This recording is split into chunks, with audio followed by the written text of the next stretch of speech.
brace for injury with 22.3. We're dealing with a lot of joints here. We got the wrists, we got the elbows, shoulders, hips, knees. There's a lot going on between pull-ups, double unders, and thrusters. So if you're at all lit up going into this, you might want to think about swapping out some exercises. If you're dealing with a wrist injury and you're finding it really difficult to get into the front rack position for all of these thrusters, think about swapping in some dumbbells. You can keep your wrist in a more neutral position, and I promise you, the stimulus will still be there. If your shoulders are bugging you and you're worried about reaching overhead, you can always opt for a front squat.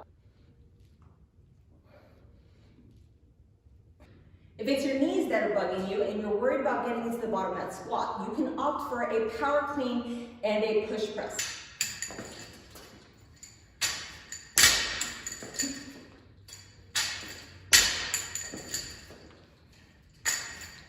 Lastly, if it's your knees and your shoulders that are bugging you, opt for the power clean. You're gonna get a good stimulus, you're gonna get a great workout, and you're going to stay safe. All right, pull-ups. If it is the full shoulder flexion that is the problem for you, and you have a hard time getting into that full open kip position, jumping pull-ups might be a great option for you so that you still get that vertical pulling without overstressing the shoulders.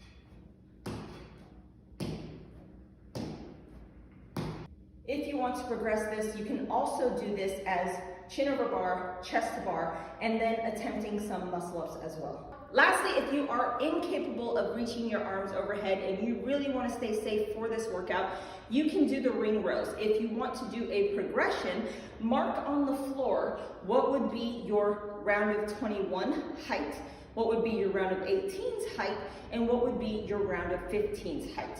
So you might start higher up for the round of 21, lower for the 18s, and then all the way down for that round of 15.